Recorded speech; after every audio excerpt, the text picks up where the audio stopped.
Hey guys, Wade Bushhebs here. This is the end of year awards contest. Thank you to Herbie. Sorry, you just turned him in the background. Anyway, he has got a series of 4 questions. Basically, it's about things of the year in the basketball card community. So first of all, the first question that you need to answer: what is the best basketball product of the year? Sorry, what is the basketball product of the year? If I can speak English. So you have a whole list of choices. He also did 11-12 just because it was such a limited release. I am going to go with, drumroll please, 12-13 UD Fleer Retro. Shocking, I didn't pick a Panini product. Crazy, isn't it? Anyway, Fleer Retro, supposed to be $150 a box. Demand was so high, over $700 a box. $800 a box. I think anytime you can take a $150 a box product, push it up to $800 a box, more expensive than any other release on the card market this year, that's an awesome release by Upper Deck. Some people are going to say it's too overpriced, but remember, that's supposed to be $150 a box. So as long as you think it's $150 a box, that is the best product of the year. Nicest looking inserts, and amazingly to me, kicks Panini's ass on all their products because it's the best-selling product of the year. And it doesn't even have an NBA license. That's just crazy to me. Mind-boggling. Anyway, question number 2, what is the worst basketball product of the year? I think everybody has recognized 12-13 Panini Absolute Memorabilia is a pile of trash. Just burn whatever boxes you have of that.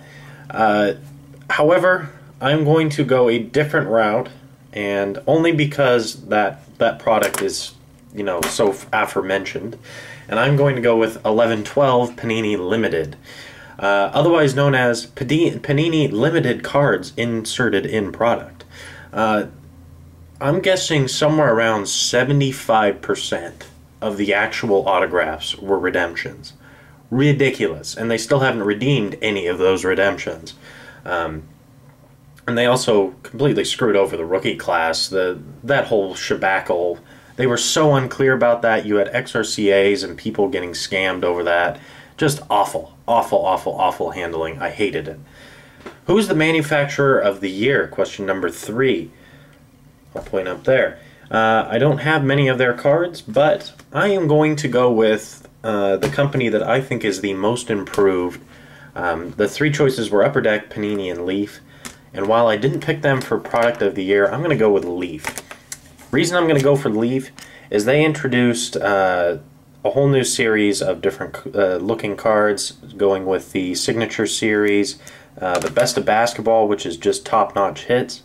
And they are probably the most creative company on the market right now. And they have made such big strides from where they were even just the previous year. I'll just hold up Pedro Martinez autograph. Really cool idea they had for this. They bought back a bunch of the cheap base cards from back in the day, and they you know, serial numbered them and put in new sets. So they got to use the MLB logos. So that's how they got around that. I wonder if they're going to do that for basketball. They also had a retail release of basketball where you got 2 autographs per box for $19.99. And they were also the second to do rookies. They beat out Panini. Panini was last to the rookies, despite the fact that they have the rookie photo shoot and they have the logos and they have the access to the rookies. So that was shocking to me. And yes, I am bagging on Panini as usual.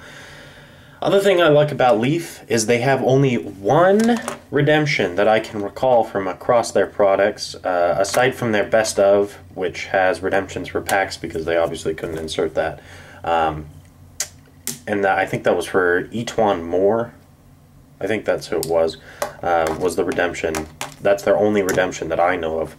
Maybe there's a higher end redemption, but the other thing I like is that they're very polite and have good customer service. Panini, not at all. Upper Deck, not so much. Number 4, who is the basketball YouTuber of the year? I'm having a hard time with this. You know, I'm going to rattle off a few names, so Herbie, you can disqualify me for that. But I will. It doesn't. It says can be anyone on YouTube, so I'm going to have anyone list of YouTubers. Of course, Autograph Kid 1. I love my Bonnie 1. Ant, Glam, all the Aussies, really. I love the Aussies. Aussies and I just get along well. Card Cartel. I love watching their breaks. Illicit Mojo. Awesome guy. Insane IP autographs. Herbie's got to be up there, obviously. Ike Love 500, he hasn't been as active lately, so, but he's obviously one of the best members of this community. Who else? Oh, Stall Style 21. He doesn't do as much basketball as he does football, per se, but that could also be because of the season. But I'm going to include him there because he's just an awesome guy, too. Yeah, I think that's a decent sized list, and I apologize to anybody that I forgot. There are plenty others that I did forget to add to that list. Anyway, that's my contribution for the award winners. Go check out Herbie Herbs and Spices 1515 and his contest video, the end of year contest awards. Awesome, awesome, awesome, and that's it, guys. See ya.